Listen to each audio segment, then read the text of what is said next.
Premium Vodka, Red Spirits and Wine in Bellevue, and Spring Hill Heating and Cooling. Welcome to Smashville Live on ESPN 102.5 The Game and the Game Nashville app. Streaming live on Facebook Live, Twitch, YouTube, and theGameNashville.com. And welcome to McCabe here with you once again, and alongside Lyndsay Rowley of Fox Sports Tennessee and Nashville Predators TV. My cohort in the middays, Willie Donick, she keeps him in line on a daily basis. Lyndsay, how you doing? Thanks for doing this.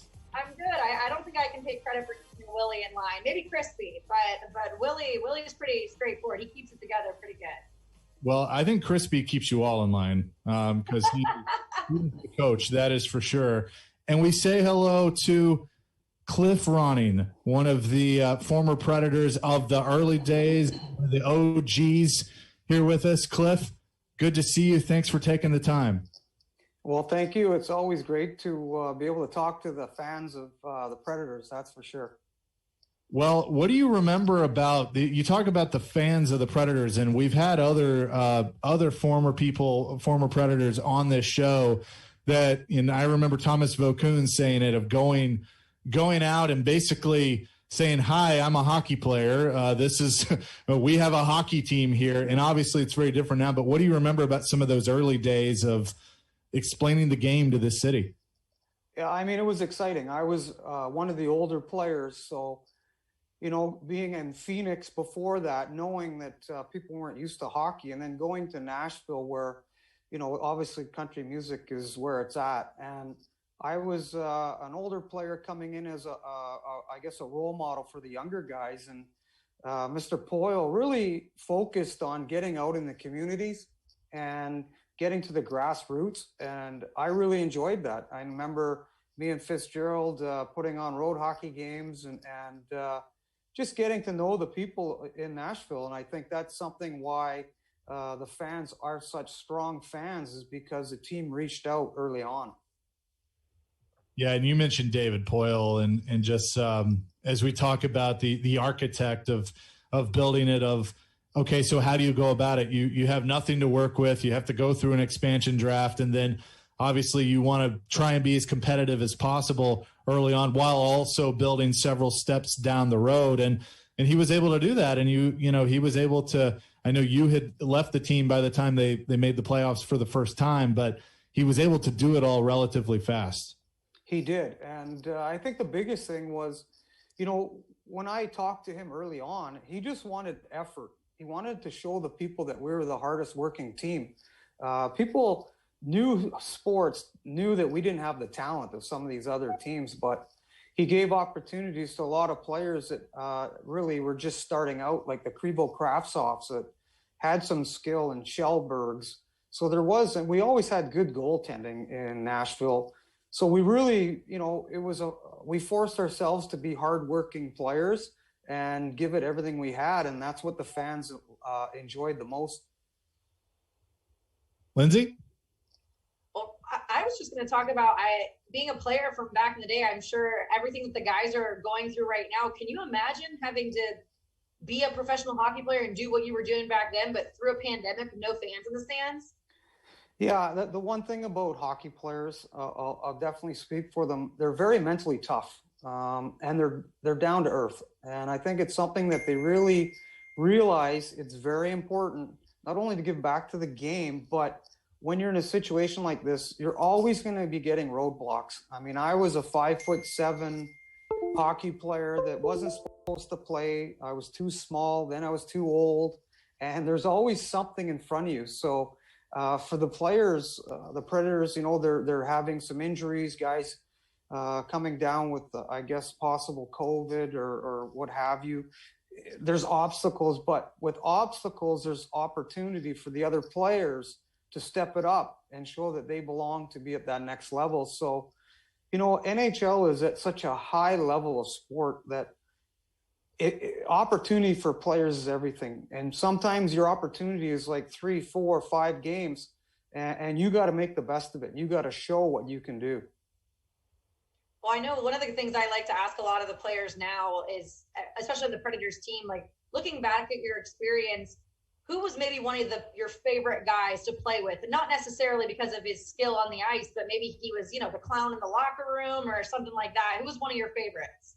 Yeah, I mean, that's pretty obvious. I mean, Scotty Walker, he came from, the minors and fought his way to where he got. And I don't think anyone ever thought he was going to score over 30 goals, but he did. Not just that, and fight, but he would stick up for you as a smaller player. Any of his players, he would look after. He wasn't that big, but that's one thing that he did. He stuck up for everyone. And Tom Fitzgerald was a fabulous captain. He made everyone feel a part of it. If a guy only had 5 shifts to 30 shifts, everyone felt like they were a big part of it. And I think that's something that, of all the teams I ever played for, the Predators really make the players feel they're a part of it, regardless if you're on the first line, second line, or you're sitting out. So I'm hoping they're still having that attitude, because that was a very special place to play. Well, you talk about Tom Fitzgerald. How about now that he's gone into front office mode of being a general manager? He's gone from a player. He's coached. We've seen that. And now being a GM, how cool is it for you to see one of your former teammates doing that? I mean, he could have been a coach, because he was not only during the games telling everyone where to be or what to do. No, I'm just kidding. He was that kind of a guy who was a leader. Fitzy was a very fair person in the locker room, and gave everyone a chance. And I think as a captain, it's hard to – sometimes he gave up his game so other guys could play better. He was so worried about how other guys were playing that sometimes – possibly that hurt him, but he didn't care. That was very important for him to be that leader. And I think obviously David Poile saw that in him, and now he's doing great. And, it's when you look back as a player, it's great to see other guys being successful, in that GM role or coaching role. Lyndsay? One of the things also I was wondering about is, we hear a lot of the guys talking about going on the road right now and how much of a struggle it is. How much do you feel like the guys are maybe missing out with thinking back on your time, being able to go on the road and just have those dinners and spend that extra time getting to know your teammates, whereas the guys today really can't do that on the road. They stay in their hotel rooms for the most part. Yeah, when I first started playing, it was totally different. We would be all excited that we're going to be staying overnight in Los Angeles when I was a young 19, 20-year-old. And then slowly it developed into all of a sudden the teams would fly right away out of the cities and get the guys home. And now with COVID and the restrictions, it must be very difficult. I've even heard in meetings they have to be so far apart, and it's just a really strange it's just strange for, I think, all the teams right now, but everyone has to do it. So you just have to find a way to develop your team as best you can and get everyone on the same plan of how to win the game, for sure. Cliff Ronning is our guest here on Smashville Live. Sean Henry will join us at the bottom of the hour. Chase McCabe, Lyndsay Rowley. So if I have this right, the first year of the Predators, 98-99, you played 7 games with the Coyotes before you came here. Is that correct? That is correct, yeah. So what was your first conversation with Barry Trotz like? Actually, Barry Trotz made it really easy on me. I was actually playing pretty well with the Coyotes, and I think what happens, they came into a situation they had to dump some salary, and I happened to be the guy. So, I mean, I think I had 7 points in the first 7 games or something with them, but we enjoyed Phoenix. My daughter lives there right now, but coming to Nashville and then being with Barry Trotz was very humbling. Like he right away said, "Hey, I've really enjoyed watching you play." And I mean, of all the coaches, I've had some great coaches. He's definitely in the top 3 for sure. He's completely honest. And I remember one conversation once, he thought I was slowing down a little bit, telling me, hey, you got to make sure that you start working out afterwards. And he was right. He's straightforward that sometimes you can slip your game a slip And when it comes from Barry Trotz, he's doing it from the goodness of his heart. And he helped me, keep my career going for a while. Well, Cliff, I always think it's interesting to talk to, especially guys who played in the earlier years of the Predators, because obviously I never got to work with you, but being a member of the media, and especially the Predators media, I know sometimes like players do not want to talk to the media. And I always feel bad, after a loss or whatever it may be. Were you one of those guys? Did you just dread talking to the media, or did you enjoy it? I think I always stood up to talk to them and told the truth. I think that's just my nature. I look back and I think these young kids, maybe someone like myself should talk to them, because they don't realize how a big of a stage it is, and they can build their character for later down the road after they do stop playing, or that character might help them get another contract. Scotty Walker was a great example. I mean, he was a great interview, and it was important to get your personality out. And I think some of the kids don't understand that that's part of it. It can actually, you can get an extra couple years for just being good on camera and getting to the right facts and being honest when the media comes in. And I mean, back in my day in Vancouver, when I was a young kid watching, there was a player named Tiger Williams, and he got third star one game and came out with a giant rubberized 4-foot cowboy hat. And he just became a fan favorite. He wasn't a very good hockey player, but he was a fan favorite. So I think it's important for the players to get out in the media and say the right things, but also just be themselves.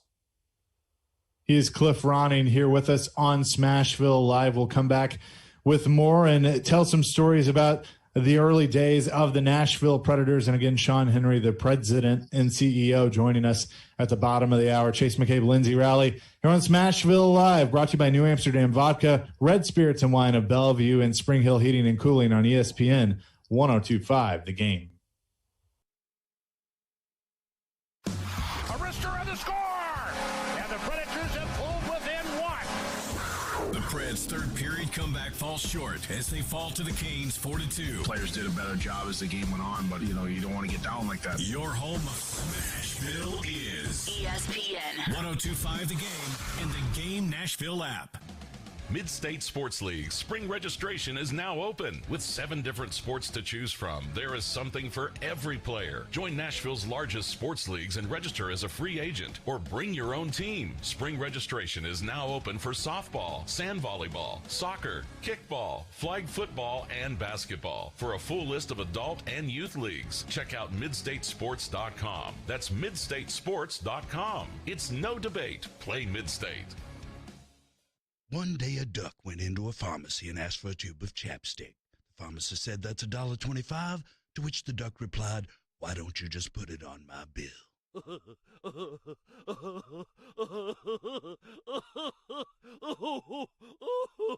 The duck then waddled across the street to Red Spirits and Wine, where he discovered a dazzling array of distilled spirits and liqueurs, with a special collection of allocated spirits and Red selected single-barrel whiskeys. He was bowled over by Red's state-of-the-art growler station, featuring 16 taps of local and craft beer favorites and 4 taps devoted to wine. Speaking of which, the wine selected from around the world was simply stunning. And all of this at a price that tickled his feathers. That evening, the duck enjoyed a delicious glass of Burgundy and single malt scotch before retiring with an all-encompassing sense of well-being. Red Spirits is located at the corner of Highway 70 South and Old Hickory Boulevard.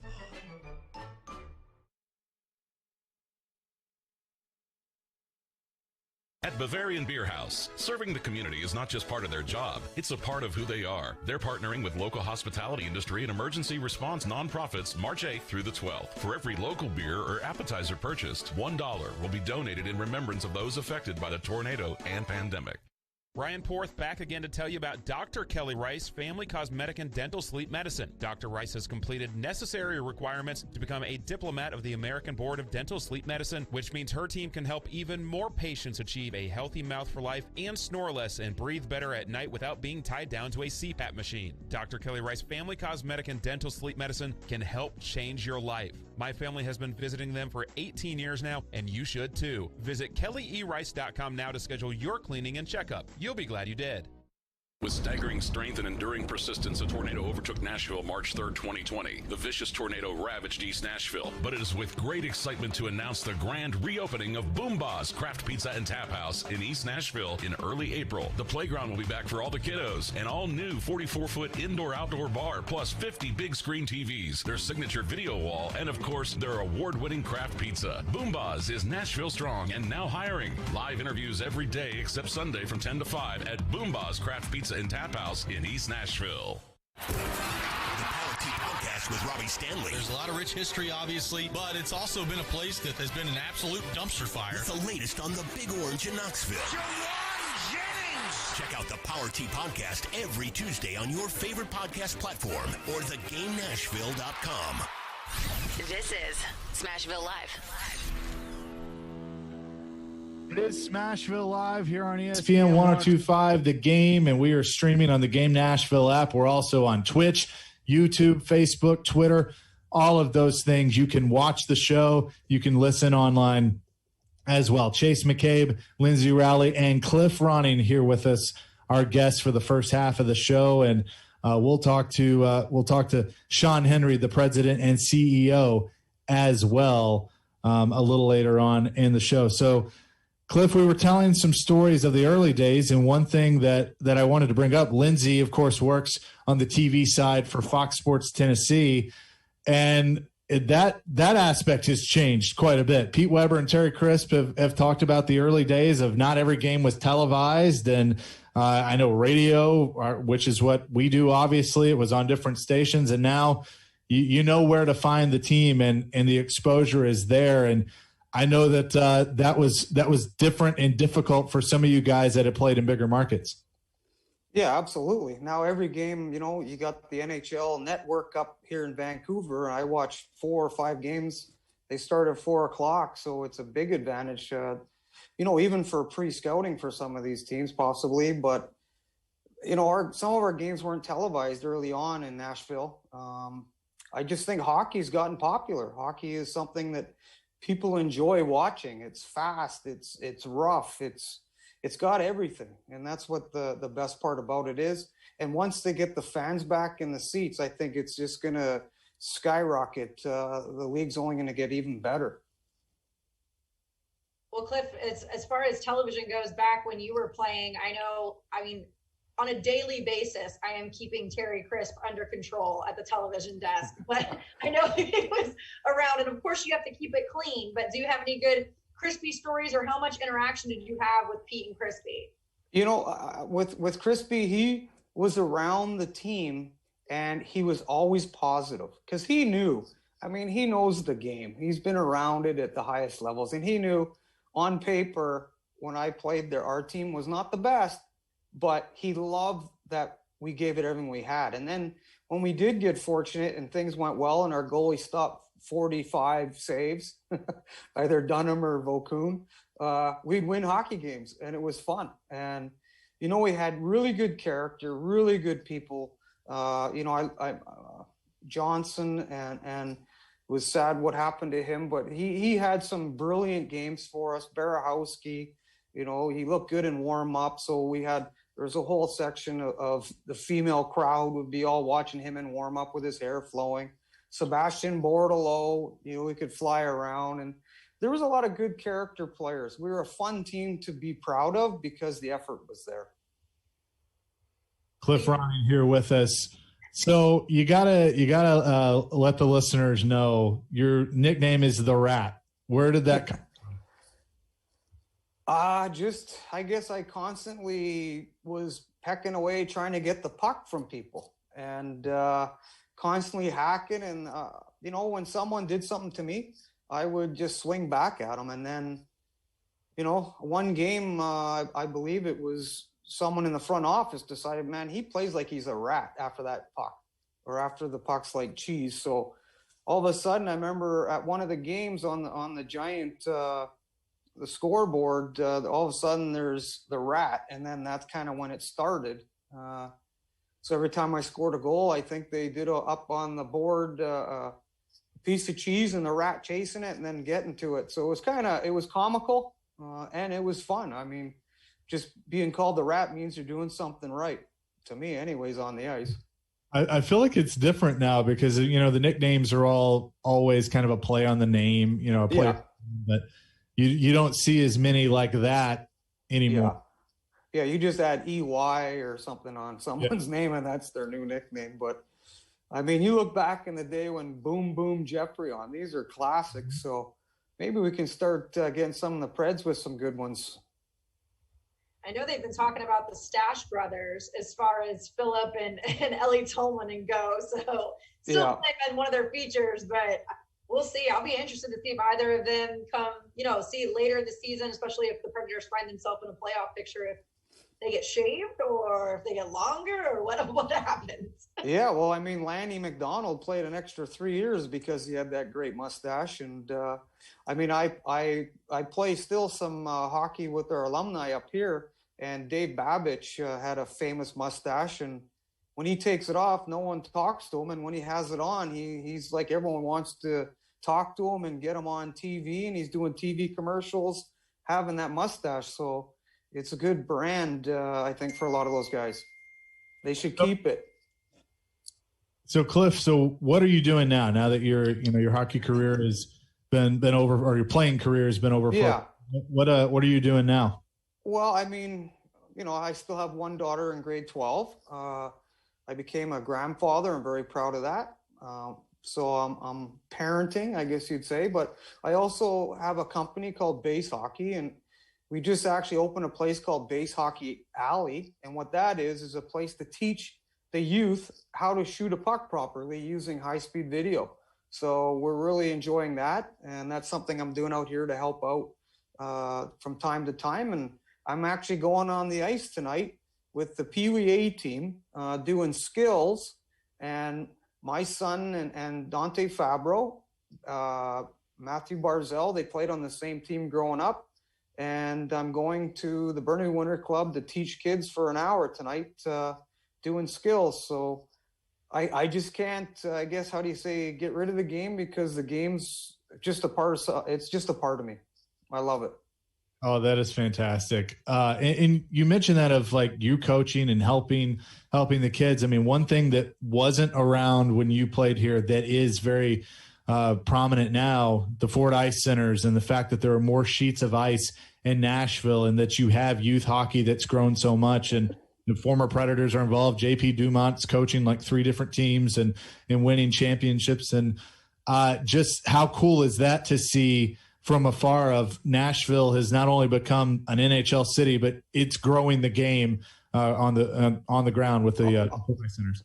I just think it's fabulous. And I know like JP Dumont is really done an amazing job there. And what I'm more excited about is that I guess whoever's involved in picking the guys that actually can start running stuff like that, JP Dumont's the perfect choice, because he's teaching high-end hockey. And also he's able to get out to maybe the kids that aren't so, I guess, haven't played as much, and they build it that way also. And it's not just boys, girls hockey is becoming huge. So it's just a great thing that the Predators have done, and JP Dumont's the perfect choice.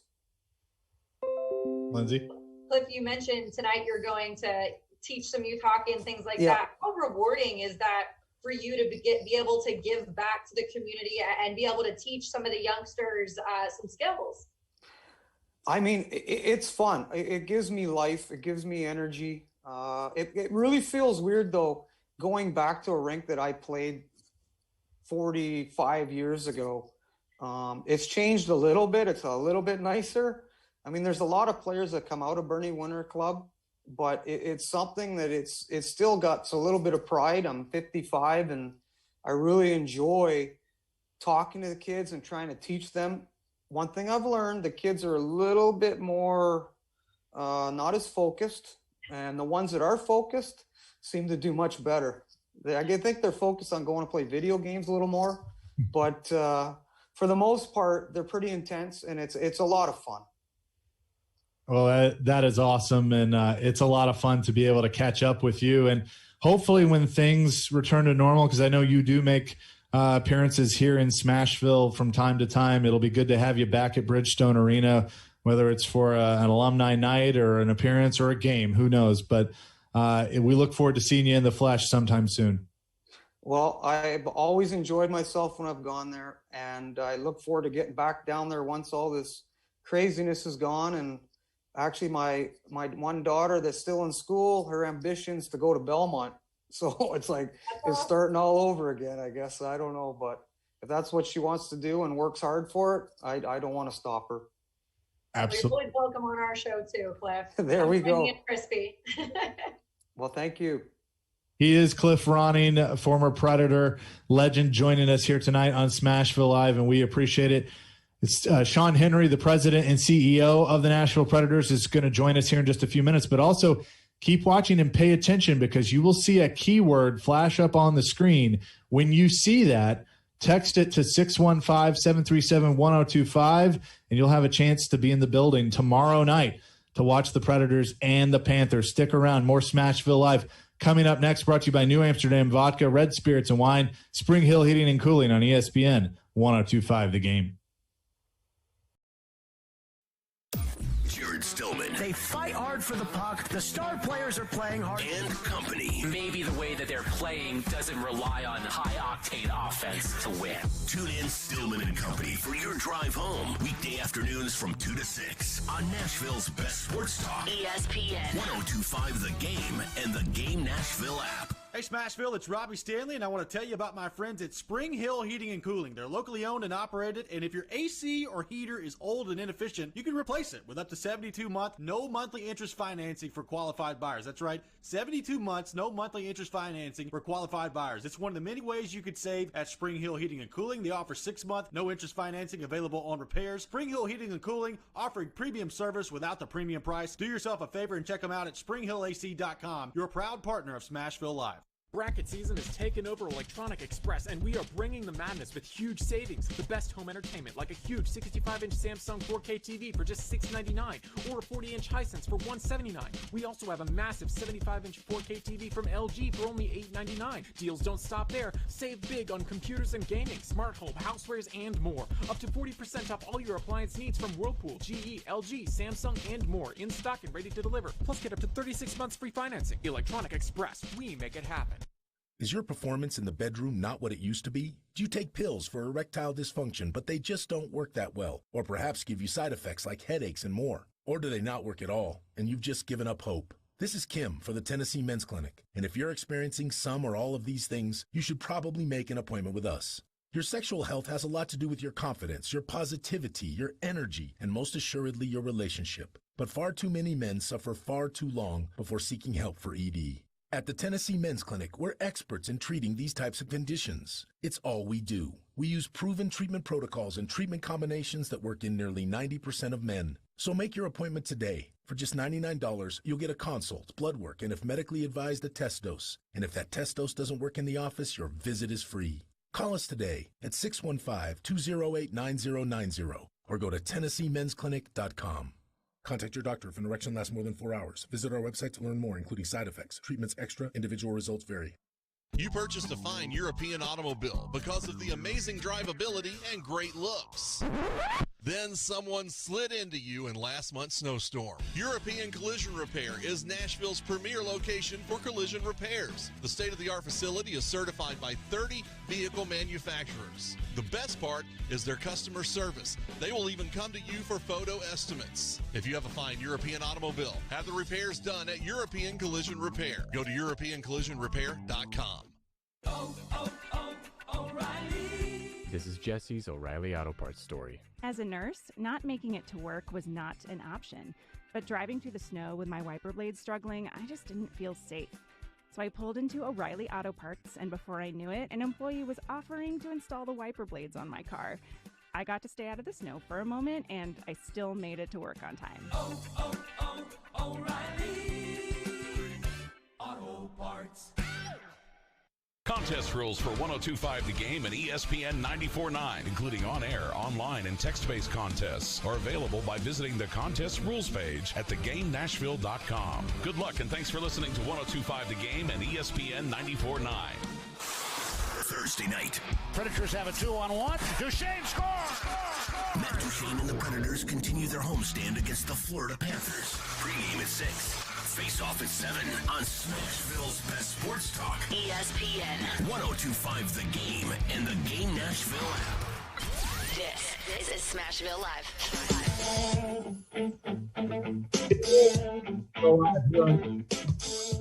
The Game, streaming on the Game Nashville app. You can also watch on Twitch and YouTube, Facebook, Twitter as well. All brought to you by New Amsterdam Vodka, Red Spirits and Wine, Spring Hill Heating and Cooling. And remember, pay attention because you will, if you're watching, you will see a keyword pop up on your screen.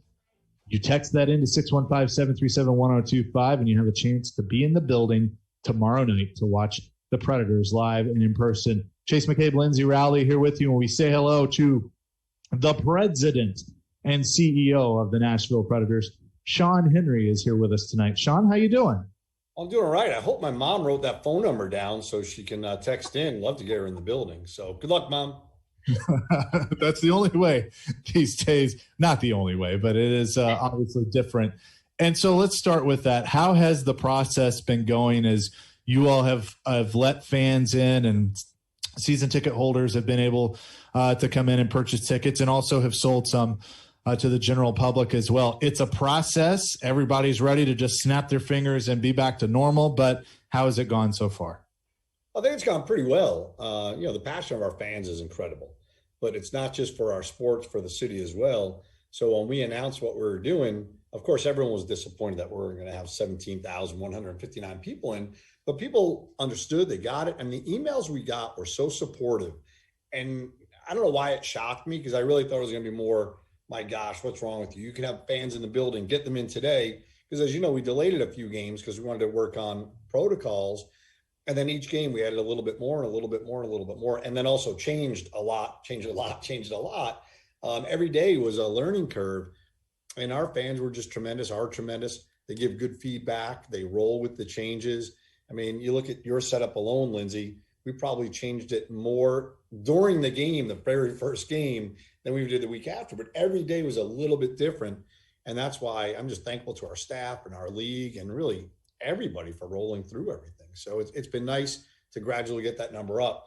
The coolest part, though, is, with only 2,000 people, 2,700 people in the building, whatever it may be, it's as loud as most buildings have when they have 12, 15, 20,000 people. And it really is a neat thing. I hated the piped in sound that we were forced to do. And I kept saying, we don't need it. Like, we can have 500 people and we don't need it. That's proven out. So it's been really, really nice to be back. And you guys have both been in there. The energy level really is incredible.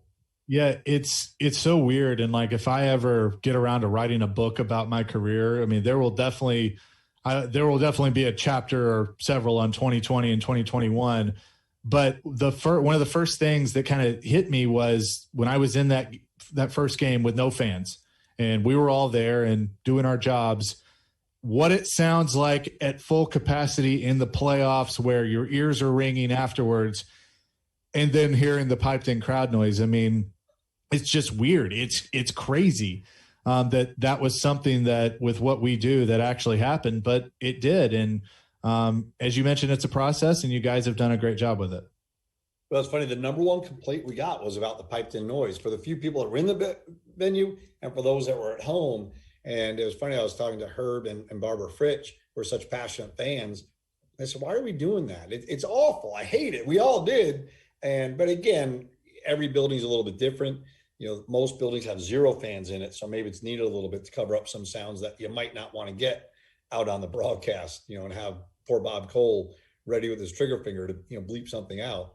Not from our team, but maybe from some of those visiting teams. Lindsay. Well, Chase, I mean, you mentioned about it being, odd with only 500, however many fans were allowed in. Man, try doing an away game from in there. I'm used to a packed, bumping Bridgestone Arena, and when there's no fans for an away game, you got like Crispy and Hal yelling back and forth and echoing through the arena. It's ridiculous. But anyway, Sean, you touched upon COVID and the pandemic a year ago, and obviously the tornadoes and everything that Nashville's been through in the last year. And I know all of us in the organization were remote for a long time. We had the all Smashville calls that we all looked forward to. But going back to when the pandemic initially hit, how proud are you of the way that this organization has really come together over the last year? And now we're sitting here, thank goodness, with fans in the stands and in the middle of a hockey season. Yeah, and I was writing an email to our ownership group a little while ago, and talking about a lot of things. But one of them was reflecting back a year ago. We woke up to the devastation of tornadoes, and Smashville did what Smashville does, right? Neighbor helping neighbor, stranger helping stranger. We recovered and mourned and did what we were supposed to do. And then just less than 2 weeks later, we were sitting there from Wednesday night for the SEC tournament. We shut that down. We take a pause of the season. And if you remember, we got together, I think on that Thursday or Friday with all of our staff. And we didn't know what to think. We didn't know what to do. But the one thing we all promised each other and committed to each other was we're going to get through it together. We're going to be transparent. We're going to share what's going on as much as we know. And we had a joint commitment to come out of it stronger than we went into it. Now, that was easy to say when we thought it was 3 weeks, 4 weeks, or 5 weeks. Look how naive we all were. But a year later, and we are in a stronger position than we were from a relationship standpoint. We've built deeper and bigger bonds with so many people on our season ticket front, to our partners, both business and community, with the city, with the state, with other teams. And it really has been rewarding. And you're waiting for that negative surprise to come from someone on your staff.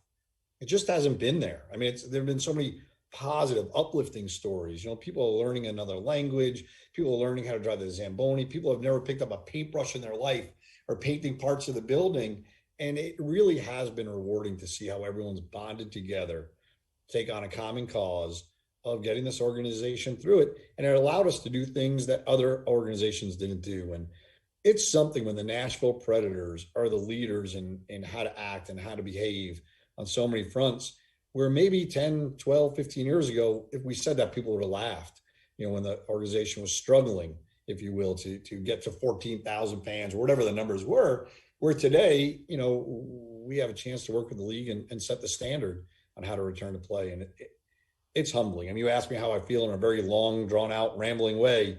I did a bad job of saying it. It really is humbling, and it's almost emotional to realize we have 300 people that really, really care about each other and care about this franchise, and more importantly, care about the community. Well, you mentioned emotional. How, you got to be honest, because I know how I feel about it. How excited are you for that day when it comes and we sell out Bridgestone Arena and you got, the chants going on, the cheers, the everything going on, because I can't wait. I'm almost embarrassed. I do a lot of interviews and I work with a lot of younger people in college and high school. And one of the questions I always ask, what's your favorite thing about your job? And I tell them when doors open, I don't care what the event is, whether, a small concert or game 7 of a playoff round, 5 o'clock, 5:30, 6 o'clock. I love it. The energy bursts through the doors. But I have so undersold that over the years. As much as I thought I loved it, like you just said, I miss it more than you can imagine. I miss high-fiving people, having conversations about people's grandkids or someone's first game or the memory, or, it was like the Santa Marias the other day celebrated their 10th anniversary. How much better would that have been if we had 17,000 people around them, celebrating it? But it'll come. But I'm with you. We will all celebrate that day bigger and better than we will almost anything else, because we all know how special it was. And let's face it, we probably didn't realize how special it was when we lived in the moment, where we all miss the most simple things right now. And people are going through much bigger tragedy than missing, hugging a stranger or all those things. But let's face it, what drives communities through tough times a lot of times is that joint celebration that sports bring about. So it's going to be awesome. Again, slightly long answer to a very simple question. The next one, I'm doing like a deposition. Yes or no? Just the facts, Sean. No, I like it. And I can't wait for that day either. I was going to run this by you, but I'll just do it in front of everybody. I would like to be able to hype the crowd up that night, give me a live microphone and get everybody going. If you're cool with that, I think that would be great. You know what? I think we found someone better than you. The running back for the New Orleans Saints has proven his passion and love for the Predators. I don't know if you saw him snowboarding in his new adopted state home of Montana, but I think we found a pretty big, literally a big hype man and a figuratively very big fan. Because if he can cut it up on the slopes on a board that way, let's get him on skates and put him in the crease with you waving a flag, okay? If he's not available, I will gladly play second fiddle. Scoring machine, man. So. You mentioned real quick before we go to the break the tornado and the things that you guys did. It's hard to believe it was a year ago, and we talked about it earlier. Darren McFarland and I left Bridgestone Arena that night, like so many of us did. The Preds had a game, knew the weather was going to be bad, going to be rocky, but you never think that what happened is going to happen. And I didn't sleep that night. I watched the coverage, and it came over my house. So I'm, freaking out with the dog. Like, is it going to hit here? But you mentioned the community and everything. But what do you remember about waking up that morning and coming to and realizing what has happened and what has transpired? Oh, it was sickening, right? I mean, it's hard to express the amount of emotions we've all felt the past 12 months. But again, a year ago, I don't care how close you were or weren't to the situation. Everybody knew someone that they weren't in touch with yet. And there's a sense of panic and dread as you try to figure that out. And we all, again, different stories.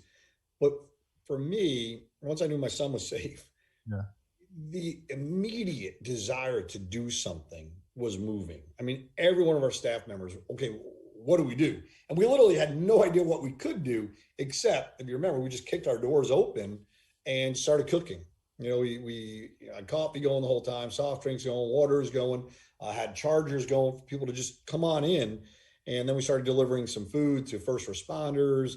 And we had people wandering off the streets just to grab burgers, pizza. It was really neat to see how everyone just came in and said, what can we do? And even the better part is, it's true testament to what we created. People were looking towards us saying, hey, what are you going to do? Because they're used to, the Preds kind of stepping in. And in the immediacy of it, there wasn't a lot any of us could do in that first day because, it wasn't safe, for a lot of people to go in the affected areas.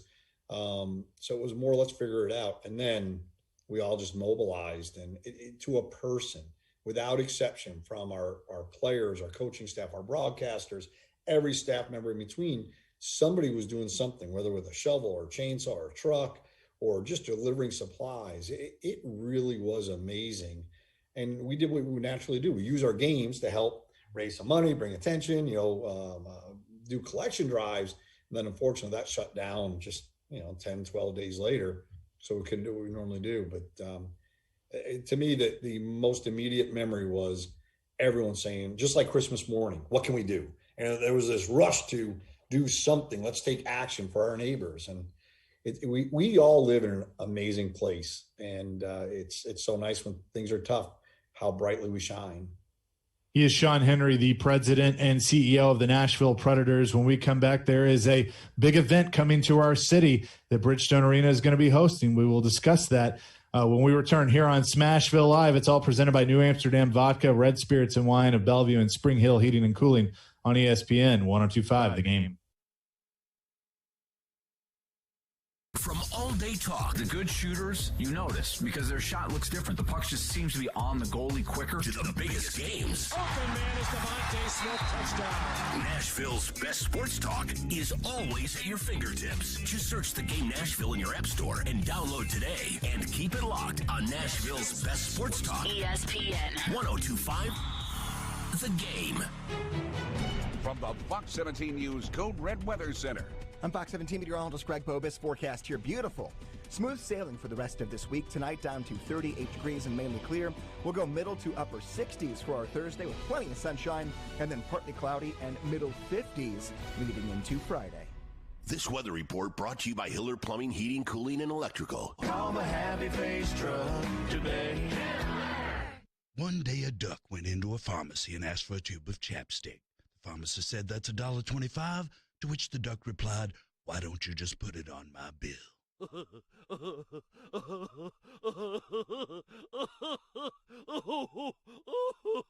The duck then waddled across the street to Red Spirits and Wine, where he discovered a dazzling array of distilled spirits and liqueurs, with a special collection of allocated spirits and Red selected single-barrel whiskeys.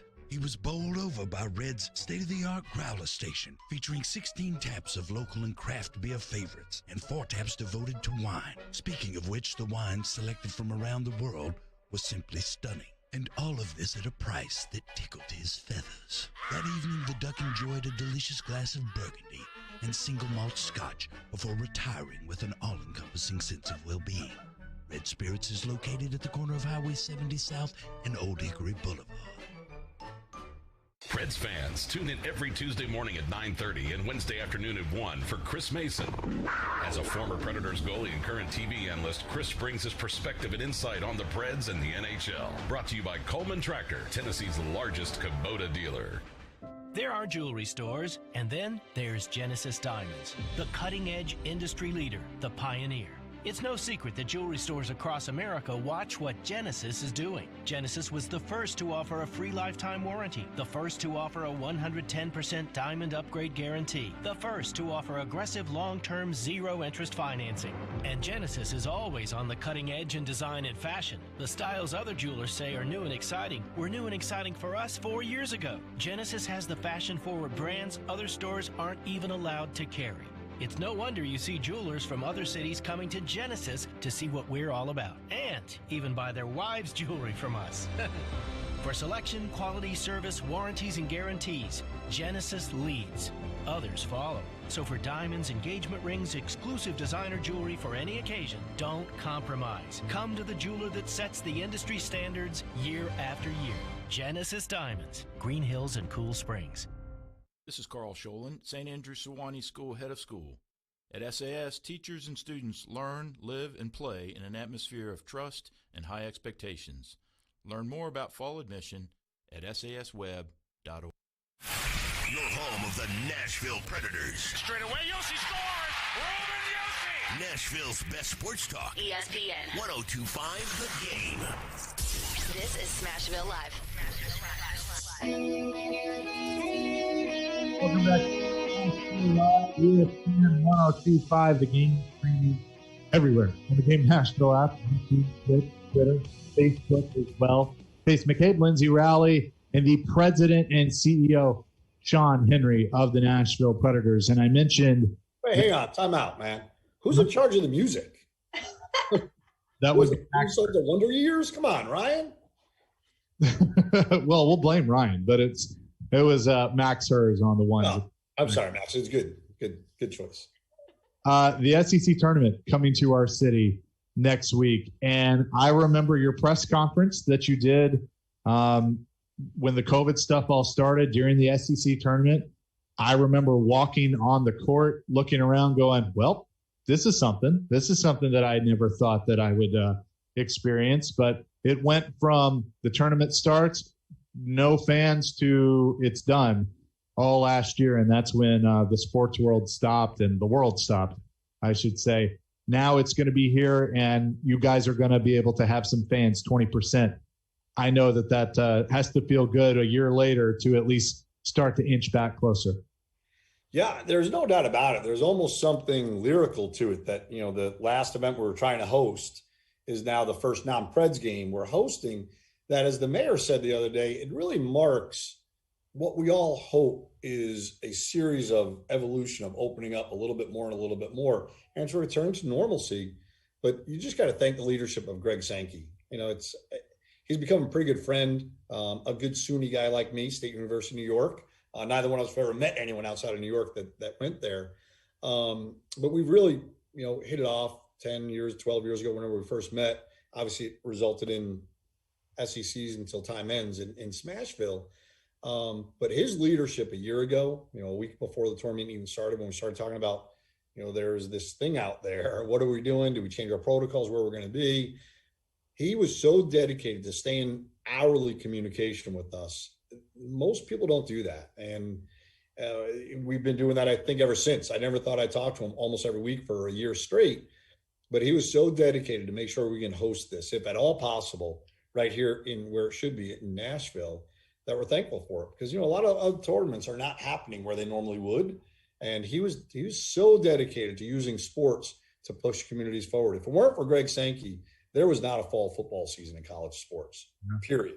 If another commissioner is listening, you should send 10% of your check to Greg, because he is the one that worked diligently, tirelessly every day to do it and do it safely. And they sure did. And again, we're hosting this tournament because of his vision and his leadership, and the fact that all 14 member schools buy into what he's doing. So I'm thankful to him. Can you imagine what this week would be like if the SEC tournament was being played in any other city? It doesn't matter because it's ours, and our city needs these events. And we just made the announcement about the CMA Festival not taking place this year, and that's tough. We can't have more of those. So the fact that he chose to have the event, despite the sheer expenses of still doing it with only 20% of the fans, we all owe him. We really, really do, and it's he really is an amazing guy. Seen him several times at some Preds games, so gotten to know him as well over the years. So I echo everything that you just said. All right, so he's a Preds fan first and foremost. That's another good quality of his. I have a lighthearted question because I've said this a few times on the show of the PREDSident. That is your Twitter handle. Where did that come from? Because it's obviously easy to put Preds and president, but what made you think, hey, I'm going to do this and make this my thing? I appreciate you insulting me because it was not that easy or apparent to me, but I was talking to J.R. Lind, and, J.R. is one of the brightest guys we all know. And he said, are you on Twitter? I was like, well, I have a handle, but I don't even look at it. He said, well, you should check it out. So I started looking at it, called him back, said, are you on it now? And I was very original. My name was Sean Henry Preds, I think, or something like that. And he said, no, but you're going to be president, right? I said, I'm sorry, what is that? He said, don't you get it? You understand? And he literally had to dumb it down and slow it down for me. So it wasn't that apparent to me, Chase, but it was to JR. So every tweet I send him a penny. So I haven't tweeted lately. It's getting expensive. Lindsay? Well, so on that same note, Sean, I feel like the Predators' social media has just gotten better and better, especially working with Fox Sports Tennessee and with our television broadcasts and things like that. How proud are you of the Predators' social media platform, not just on Twitter, but in general? I really am. And a lot of credit goes to you and all of our broadcasters that add a different dimension, to why people are tuning in, and the interlacing of all the Pred accounts, if you will. It's pretty neat. I mean, other teams try to follow what we're doing. So many just drive it through the main handle, which is great. But it's nice to have, the food and beverage account, the merchandise account, obviously the Preds, Bridgestone Arena, some fun ones. All of our broadcasts are showing some unique personality, and then how they come in and out of each other across all mediums. And it really is a cool way to enjoy the game. We talk about second screen, but we've all been experiencing before we knew what the term is. And I think it's just getting better and better at, how you enjoy a game, how you interact with people, especially now that we're not sitting with them. So I think, thank goodness social media came about when it did and really evolved to where we are now, because you can feel like you're sitting with some people from time to time, maybe too closely, because sometimes Twitter's not that nice, as I've discovered. But for the most part, it really is wonderful. So I just really shout out to you and all your colleagues for making it so much fun. I mean, I don't know what, Chris and Hal are doing. They're wasting their careers by playing hockey and being broadcasters, because they should be running their own social media business and advising people on it. Oh, you took the words out of my mouth. I was just going to say, I'm trying as hard as I can to keep up with Mason and Hal, but their brains just work differently. They really are. And, I look at it and think, I can't tweet this because they're going to tweet something better. And then when you finally get the confidence to do it, then they destroy you with something so much funnier and over the top. I'll tell you who videos are killing me. who's hilarious on Twitter is Nash. Nash cracks me up. Yes, I keep up with him too. And, not only that, try to tweet just with this. I know. Blown up, man. It's hard. That is what's impressive. You mentioned Twitter, and obviously there are times where I just have to close the screen or log off because of how people get. But what I have seen, not learned, but what I guess has been reiterated to me as of late, and everybody wants to win every game. That's passion, and that's being a sports fan. But to put it bluntly, the give a damn of this fan base now is impressive to see where it has come and where it used to be, of having that, why can't we win every game? So looking at things from the glass half full, as I like to do, and you're a fan too, you have to appreciate the passion of this fan base. I like that every single person in our market expects us to win every faceoff, every shift, every period, every metric, and then of course every game, and is angry when we don't, because that shows what a great market we are. That shows how passionate our fans are, how informed they are, what a great hockey market it is. And when I got here, we were a very good team, but if we lost a game, people would be like, gosh, you played that one close. And it's just so much fun to hear that same person say not such nice things to me when we don't win. Or the best one I got, when we beat the Red Wings last week, that same person I'm speaking about, so if he's listening, I won't say his name, but he wrote me the nastiest email, and I was laughing. I wrote back to him. I said, this is so much better than what you used to send me. We won the game, and he wrote, you barely beat the Red Wings. How pathetic is that? Which is so great that people don't expect us just to win. We're going for style points, and I like that we created that. I like that we built that together. And people want instant reaction. People want to know what we're doing tomorrow and have us tell them today. Obviously, that can't happen. It's not a smart thing to happen. But I love that it's insatiable, and I love that people want it, because I would take it no other way. It would be a lot worse if, people didn't care and they weren't upset and they weren't angry after every loss. And it's a great place to be. It really is. Well, Sean, we appreciate it as always. Unfortunately, already out of time, but it's good to catch up with you. Good to see you, and seen you around the rink some, which is nice, but always appreciate you coming on Smashville Live and talking to the people. Well, thank you both. One, for hosting it, and more importantly, inviting me on. I see the lineups every week, and they're always so awesome. I'm thinking, they must have had a lot of cancellations this week if I snuck in. So. Oh, no. Never. Good to catch up with you. And Lyndsay, appreciate you hanging out tonight as well. That is going to do it for this edition of Smashville Live, brought to you by New Amsterdam Vodka, Reds, Spirits and Wine of Bellevue, and Spring Hill Heating and Cooling. Stick around, though. Slapshot Radio, that is all next here on ESPN 102.5 The Game.